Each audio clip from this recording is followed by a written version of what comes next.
Today, we'll learn about stocks and funds. In last lessons, we learned about the difference between productive and non-productive assets. And also learned that productive assets are more suitable for us for its security and potential. So today we're going to get deeper into it. The major category of productive assets are stocks and funds. What are them?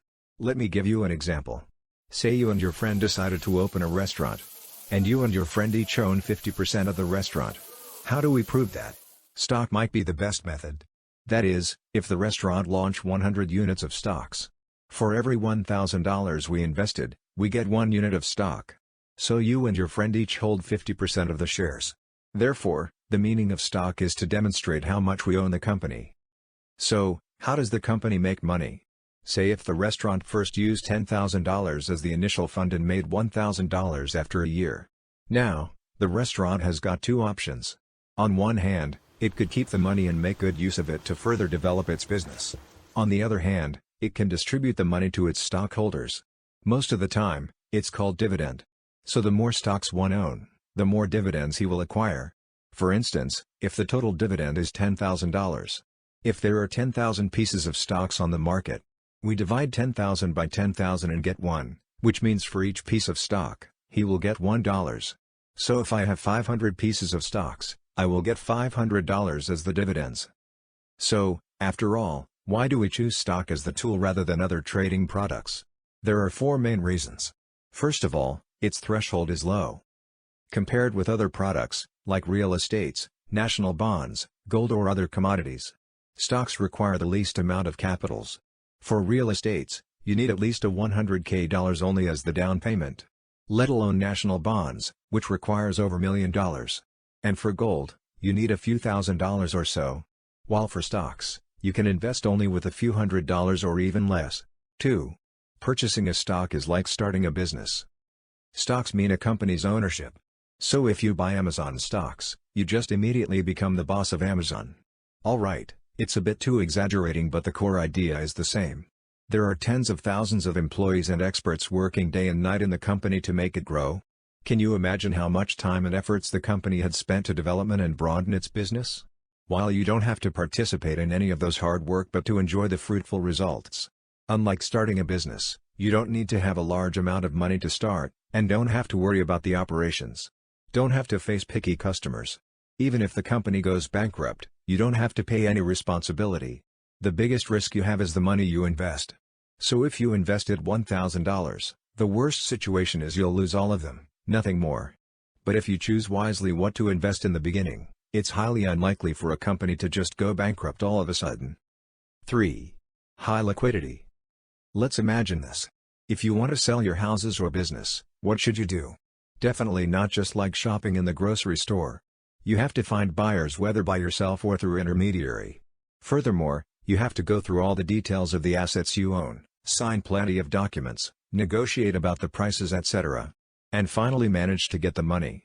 On the contrary, to sell a stock is much easier. It's just a click away. You just have to click the sell button on the trading platform. That's it. Pretty simple, right? 4. Passive income. As said before, productive assets provide us with extra profits. By buying stocks, we can get dividends regularly. The more units of stocks you own, the more money you'll get. And if the money can cover your daily expenses, you just achieve financial freedom. You don't have to work anymore and still have cash flow continuously. What's more, you can reinvest the dividends you get to grow your wealth faster. As a result, to achieve financial freedom, you can set the goals of buying enough amount of stocks to sustain your daily expenses.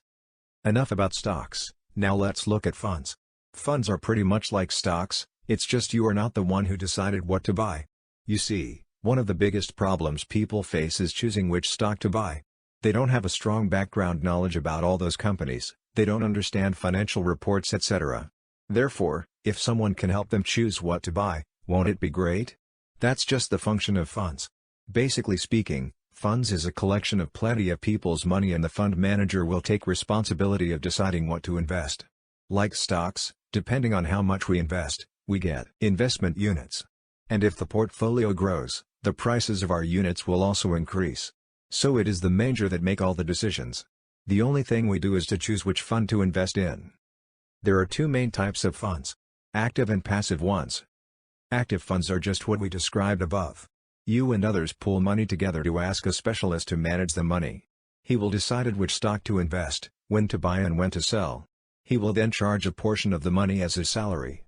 Consequently, if the portfolio makes money, you'll get your shares, and if it loses money, you'll lose some money too. As a result, the decisive factor of whether you make money or not is to choose a reliable fund manager. As for the passive ones, there's no fund manager. Instead, the system will directly purchase the stocks held in the index, according to the exactly same proportions. For example, if there are top 500 companies in the US S&P 500 index, the system will buy the relative stocks according to the ratio. The advantage of choosing passive funds is that the management fee drawn by fund managers will be lower. What's more, its return is even higher than most of the active funds. You can search on the internet about Warren Buffett's bet, the results quite shocking. So which should you choose? Stocks or funds? The biggest fear of people is lose money. Of course, there's no guarantee you're gonna make money. But if you do it correctly, in the long run, you definitely can make money. My opinion is, if you have the background knowledge and learned a lot of stuff about analyzing a company, and are able to find the outstanding one, you can choose stocks. But if you just get started and don't know much about investment, you can choose funds. And for funds, passive ones are much easier and accessible for newbies. Let's check one of the passive funds investing targets. S&P 500. As you can see, even if we buy at the highest price, in the long run, we can still make money. Why is this so? It's because in S&P 500, the invested companies are the top 500 companies in the US. They are profitable companies. The more they earn, the much bigger they grow, and so do their stock prices. As we can see, the prices of S&P 500 keeps growing over decades. So for beginners or someone who wants good result without spending too much efforts, passive fund is the best option. We just buy index funds and hold it for long term. The annual return is about 7%. With the help of compound interest, we'll end up with unimaginable amount of money in your account. But if you want to pursue higher return rate, you should invest in individual stocks. The benefits of passive funds is that it buys 100 stocks, so its risk is very low. If the market declines, it'll not be affected that much. However, if the market rises, it'll not rise that much. But if you choose the right stock, you are likely to get 10% or even 1000% of return. But this requires a lot of time of learning. Finally, let's review what we learned today. Stocks and funds. 1. The advantage of choosing stocks and funds is that they are all productive assets, and they can make money through spreads and dividends. 2. The advantage of choosing stocks is that his investment threshold is low. Buying stocks is equivalent to doing business indirectly without burden. Moreover, trading liquidity is very high, which is a good source of passive income. 3. There are two types of funds. One is an active fund. The advantage is that a fund manager selects stocks for you. The other is a passive fund. The advantage is that it buys companies in a specific index with low management costs. 4. Choosing to invest in individual stocks can get unlimited amount of return.